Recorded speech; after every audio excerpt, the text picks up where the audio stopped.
Thanks, Laura and Austin. It will be a homecoming for Zach Johnson on Saturday. He actually grew up in Cedar Rapids. I got the chance to see him play at the John Deere Classic this past summer. It was crazy how many fans were following him throughout the course. Yeah, same thing when I was there 2 years ago. Big group for Zach. As for football, however, the Maryland Terrapins are coming into Kinnick Stadium facing their third-ranked opponent in their last 4 games. This number 10 Iowa football team is hungry after their bye week, especially the offense. Iowa quarterback C.J. Beathard has been the key component to what is making this offense work. There's no question about that, Danny, but Beathard has been pressured by opponents continuously in the pocket, making his full strength questionable. And I checked in on how Iowa's quarterback is dodging injuries that could keep him out of the starting lineup.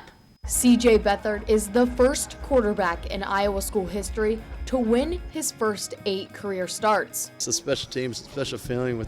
We knew that before the season started. It's a special group of guys, and I think we realize that as players and as coaches, and we got something special here. We just got to, act upon it and focus and play our game. What this quarterback has done is create a dynamic pass game, run game, and even kept the ball for himself.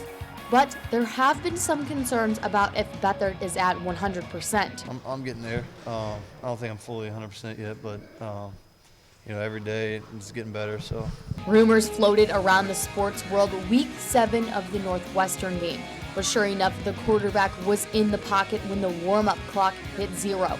There were moments in that game where Beathard was noticeably struggling with his right leg. I'm still trying to improve my movement and mobility. The quarterback did get some time off, though, during the bye week. He's been working. Yeah, he's been working. We gave him the majority of last week off, which was good for him, and a couple other guys in that same category. So he's been working, and he's throwing the ball well. With his mobility limited, Beathard might have to rely more on the men behind him for the run game, but that has seemed to be no trouble for them.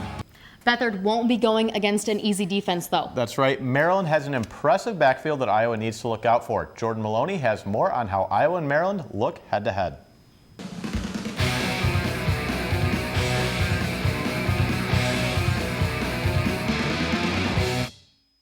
Ranked number 3 in the nation, the Hawkeyes' rushing defense has dominated this season, allowing only 1 touchdown and averaging 74.1 yards per game. The Terrapins, on the other hand, come in at number 73, letting up 15 rushing touchdowns and averaging 175.6 yards per game. On the opposite side of the ball, 2 junior quarterbacks will go head-to-head on Saturday. Iowa's C.J. Beathard has averaged 61% completion this season and has thrown only 3 interceptions.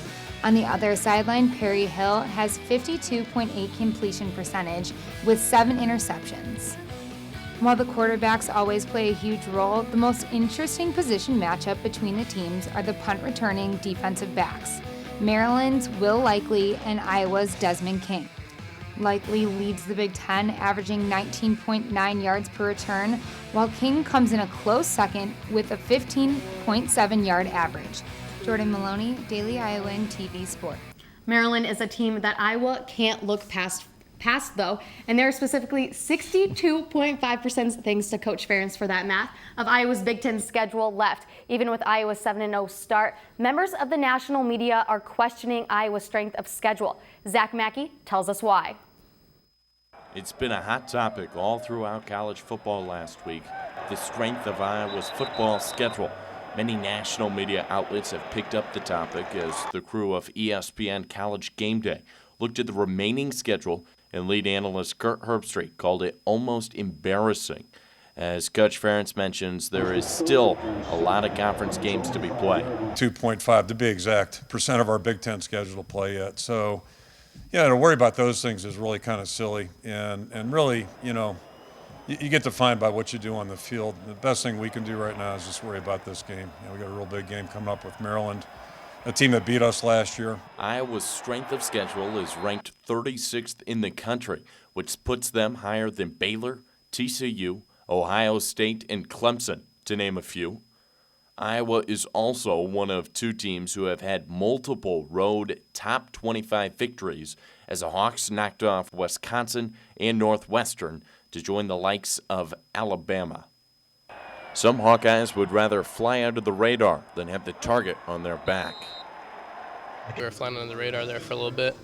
which made it a little easier not to get caught up in all the, no offense to you guys, but like the media and all the hype and everything. The Hawks are excited about the 7-0 start, but are even more excited about what the future holds.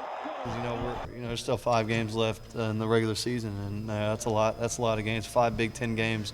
We really haven't done much. We've won every game that we've been presented with, and that's a big accomplishment for us. But there's so much more and so much more we want to do. So we just got to keep looking ahead, take it week by week.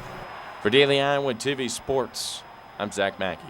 The true test as to how good this football team really is will be determined at how they finish out the second half of the Big Ten Conference. I agree. The way Coach Kirk Ferentz puts it is that if you don't get anywhere in life without a vision, and this vision could be a good one for his Iowa squad.